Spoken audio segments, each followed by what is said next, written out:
welcome. You're watching Medically Speaking, and I'm Meenakshi Upreti.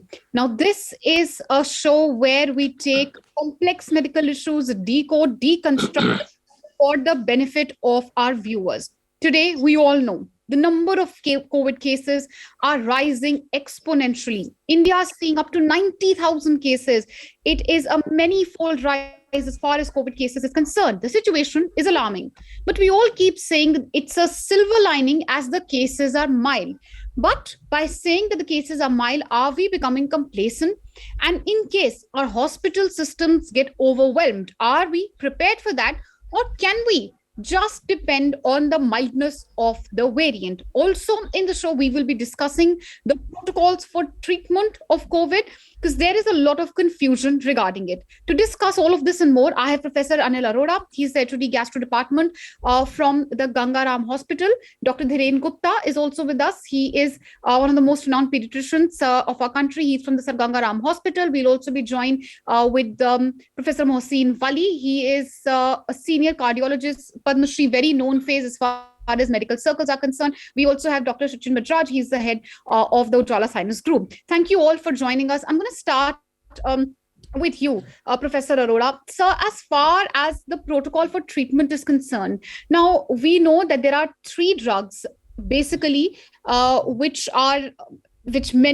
experts say are potent when it comes to tackling with Omicron. I'm going to first of all talk about Molnupiravir because that's a drug which is already being manufactured in India and could have been available very soon. But now we have a very interesting statement from ICMR saying that the drug has many side effects and it's not been included in India's treatment protocol. What really does it mean for the layman? Help us understand, sir, first of all. Thank you, Meenakshi, for having us on your show. First of all, let me reiterate, there is no specific one-to-one drug which is meant specifically to treat COVID-19 infection, that too in particular the Omicron variant. We should be very clear about it. The drugs which we are using are general antiviral drugs. They have been in use, they have been in work for so many other diseases also. Moreover, US FDA has not approved the utility of Molnupiravir for control of COVID-19 infection. They have only authorized it in a subgroup of the patient as an emergency use. Emergency use authorization means you still do not have enough data. As a last ditch effort, you can try it with a complete recording of the data to know before it is being released across the board to the general public. So this is a drug we should know which tries to interfere with the virus multiplication. It is a drug which is a RNA polymerase inhibitor, and it makes attempt when the virus is multiplying. See, the virus multiplies by putting its different acts together, different amino acids and their chains. They try to conjoin together in a dignified manner to give a proper shape. What Molnupiravir is doing is interfering in that chain. So inadvertently, it ends up producing alteration in the genetic component of the virus, so that the virus is not able to produce a dignified component which will produce an intact virus. Taking that into consideration, it's possible that same effect may be occurring in the different cells.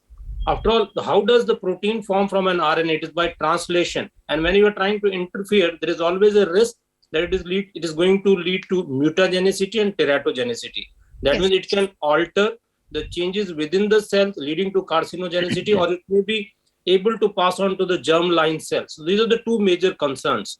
The argument which has been put forward by Merck Pharmaceutical is that in the recommended doses of 800 milligram twice a day, you will have enough concentration to cull the virus in that cell completely. But I think all of us would agree, all the panelists would agree, including you, that whenever you take a drug, if you feel better, half of us may not be able to continue the full course of the drugs. Yes. And with half the drug going into somebody's body, is doing a half-hearted job, you always have a potential to give more disrepute to the drug than the drug for which it has been already authorized. That is the reason we have a clear recommendation only in the subgroup of the patient under the supervision of a qualified physician. When there is a deficiency of oxygen with comorbidities, should you attempt to use it as an antiviral drug, not across the board. Right. But, so would you not say there is a lot of confusion? And I would like to ask this question from Dr. Dhiren Gupta. So as far as states are concerned, it looks like that everyone has different protocols as well. As far as Bengal is concerned, they say we are not going to include monoclonal antibody. Earlier also, there are a lot of skepticism amongst the public also, because in the second wave, we had the plasma therapy, we had Faviflu, many other drugs which have now been rejected. Where do we stand as far as the treatment protocol for Omicron is concerned, sir? Unfortunate part of India is that not only general public, even doctor learn from social media and TV interviews what has to be given. It has to be from the IMA. It has to be from some authority, from the doctors, that these are the management in India, in Indian population. These are the studies. Based on that, we are recommending these drugs.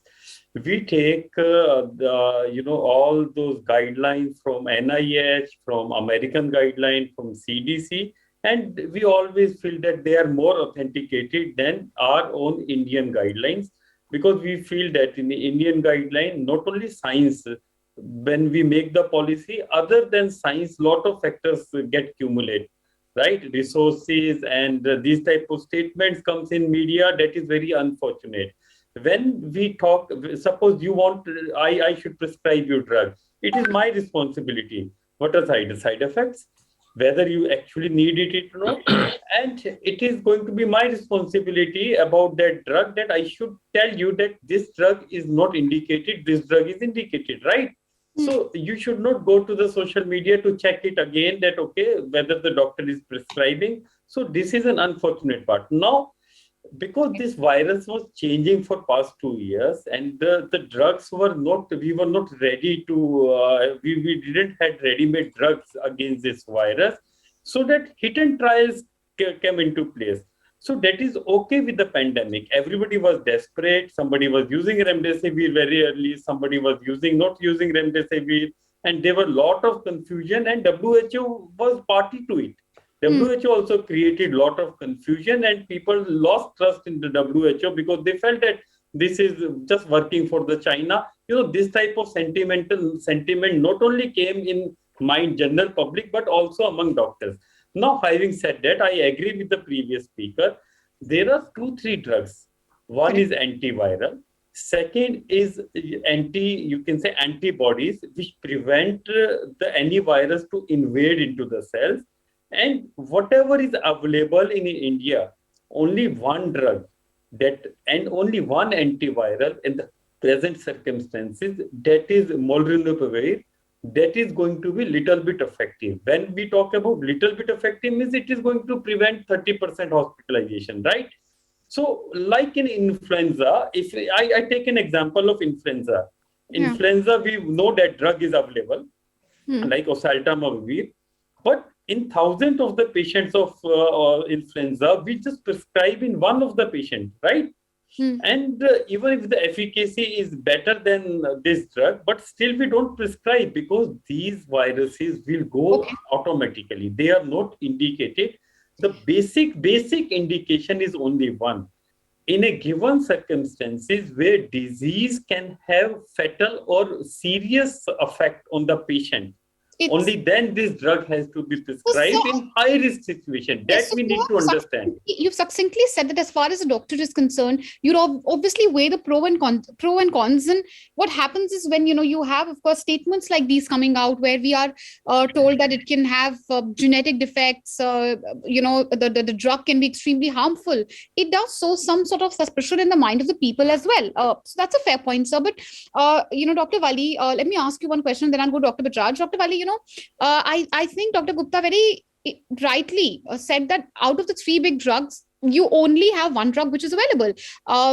When we speak of Paxlovid, or when we speak of Sotrovimab, these drugs are not available in India. Where does it really lead or leave us when it comes to a fight against COVID? And even though, of course, you have Merck, and which is of course the Molnupiravir has started being manufactured in India. 30 manufacturers have been given the license. The other 2 drugs very unlikely to come till Omicron wave just comes and even goes. Where do we stand really when it comes to availability of these steroids and our fight against Omicron?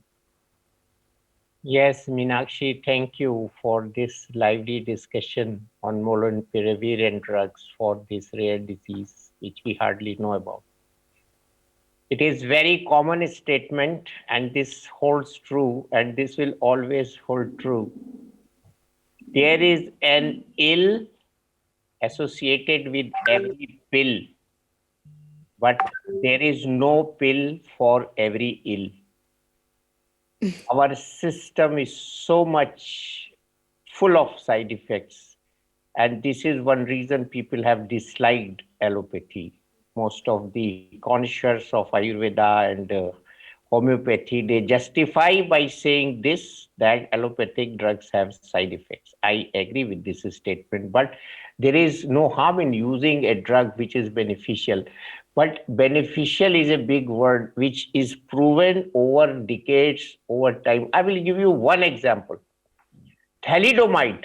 When we were students, it was there used to come a short note in the exam of pharmacy and medicine. Thalidomide disaster.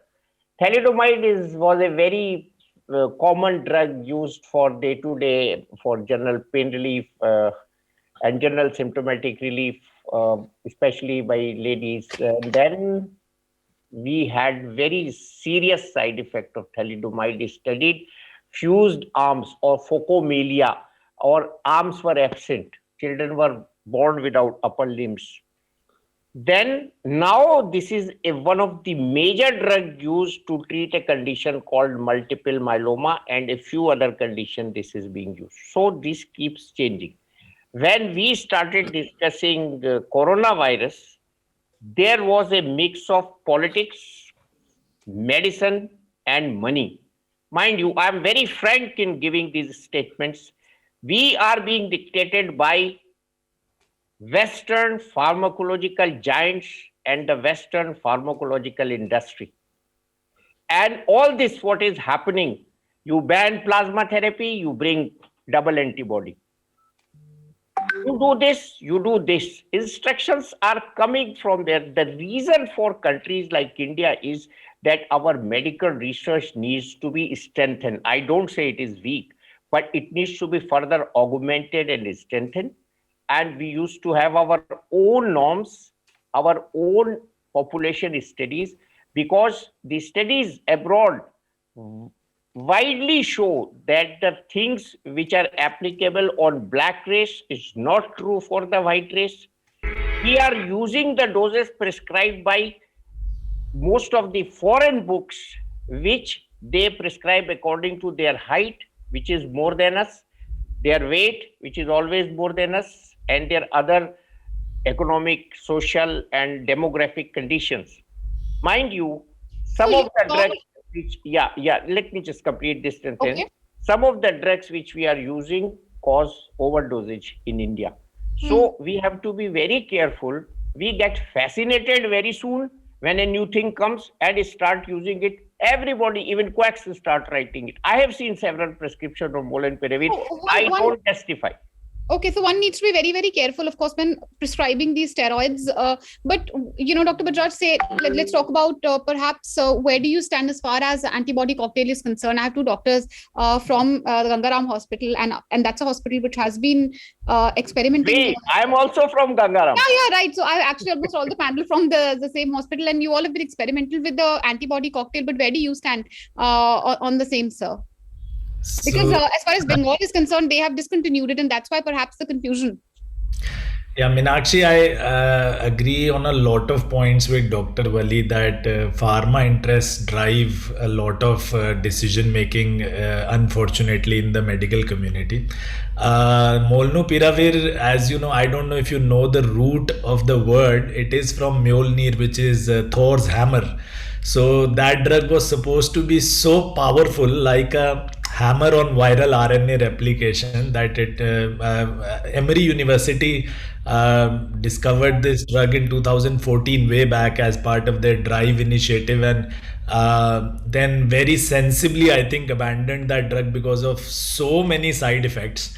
and then Ridgeback Pharma bought that drug for development, and then Merck came in, and then of course COVID is the recourse for each and every drug, where no drug, I mean the drug that is not used anywhere, they try to fit it into COVID, and this is how Molnupiravir was approved. And mind you, it was approved very narrowly by WHO for emergency use authorization in very, very specific conditions. So the thing is that we don't specify those conditions as well, whether it be for antibody cocktail or whether it be for Molnupiravir.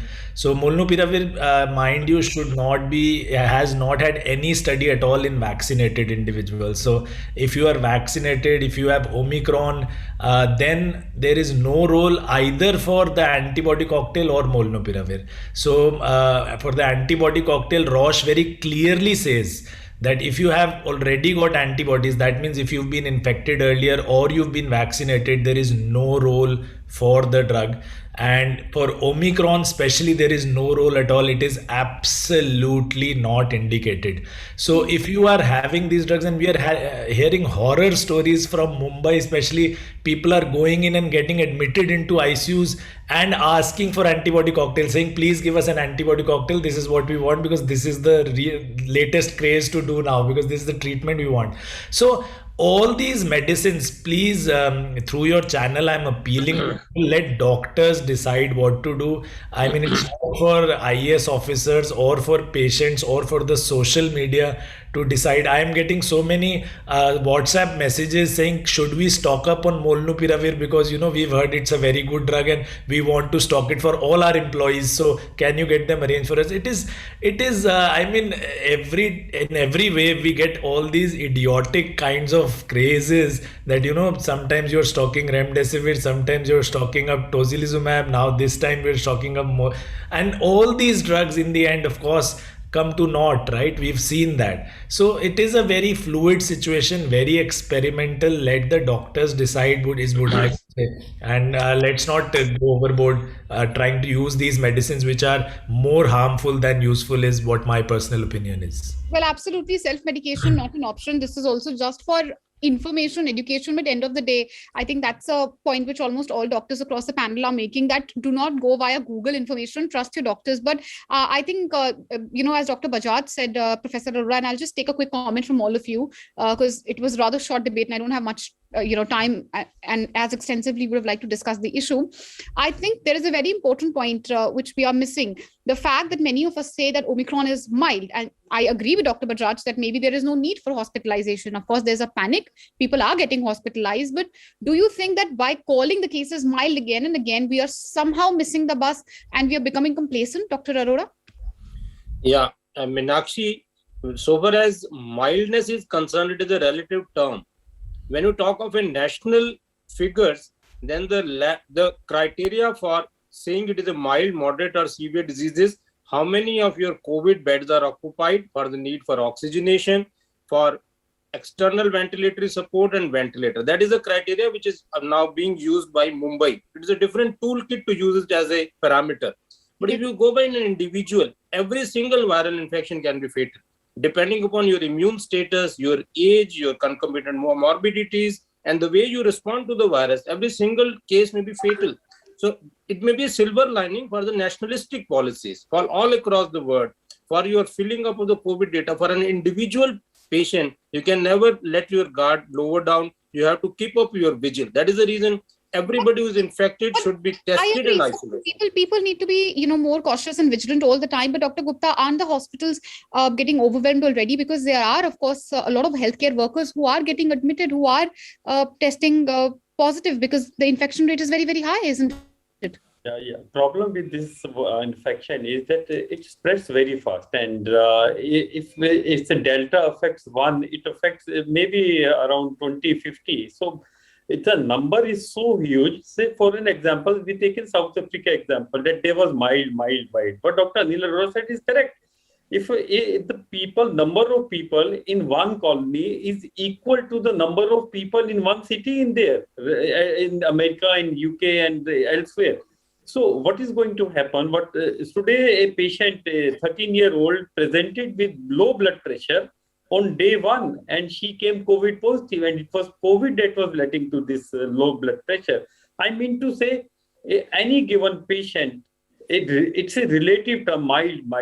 This patient came directly into ICU, and we required to admit this patient. So when numbers are going to be huge, especially for Indian population, I don't think that any medical system is ready, will be ready, even if we export our medical system to the US and take their medical system in India, that will also fail given the number of population. Now, if you look at the previous data, it is 4% hospitalization in South Africa. And if same wave, which we are viewing, if same wave affects and in lakhs people start coming, then 4% is going to be very huge number. And we know our medical system, we haven't invested in our medical system for 70 years. We all know that it is going to overwhelm our system very soon. And probably we may witness tsunami of the patients in next 2 to 3 weeks. And if you witness tsunami of patients, then what happens, Dr. Wali? Because I think if you go by even a simplest calculation, we have 90,000 to maybe touching 1 lakh cases by tomorrow, unfortunately. 4% of that would be 40,000. How does the medical system take that? Would you say that this is time not to be complacent by calling the cases mild? Milder than Delta would have been the perfect notion since the beginning. We had made a mistake by calling it just mild. We have to punctuate it, milder than Delta. Because we had such a bad experience with Delta, it looked very mild. If a runner who is used to 10,000 kilometer marathon runs 100 meters, he would say it's a mild race. It's like that. No, the point is the type of proliferation of cases, the type of multiplication of cases is at a very alarming rate. Any system in the world would collapse by then. Our country is lucky, I'm saying repeatedly, starting from BCG vaccination, playing in the mud, having suffered from a very severe Delta wave, acquiring immunity, and to some extent by vaccination. Yeah, quite a big extent. Dr. Bajaj, would you also share an optimistic point of view, like Dr. Wali, as we are closing the show, considering, of course, zero positivity does show, of course, very positive, indications. And as far as vaccination rates are concerned, at least in metropolitans, the numbers are pretty robust when we speak simply of metropolitans, not, of course, the entire country. No, Meenakshi, I think you are right in the fact that we should not wave it off as a mild disease, because it's not just the short-term effects that we are looking at. We also have to be cognizant of the long-term effects of COVID that we are coming across. We are coming across hundreds of thousands of patients with long COVID. I have many patients who were very active earlier and now can't even go to the toilet because they have inappropriate sinus tachycardia. Their heart rate goes up to 160 on mild activity only. And we have lots of patients coming in with brain fogging. We've heard of so many young heart attacks, both in our close circle as well as of celebrities. So this virus has been known to be found in various organs, not just the lungs, in the brain, in the heart, 6 months after the infection as well. So we can't just wave it off as a very mild common cold kind of infection. It is a serious disease and we have to be cognizant of that fact, and we should make all efforts to keep ourselves protected from it.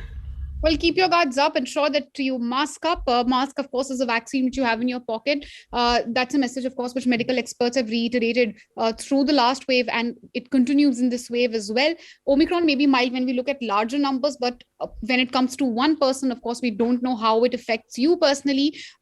We tried to, of course, touch upon the medication and the protocol as well, but I guess it's best we as common man leave that to the medical professionals, to the doctors. And as I conclude, of course, I'd like to thank all of you for joining us here on NewsX.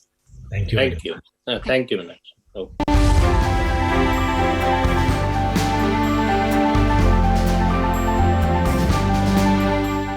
For more such videos, subscribe to the NewsX YouTube channel, hit the bell icon.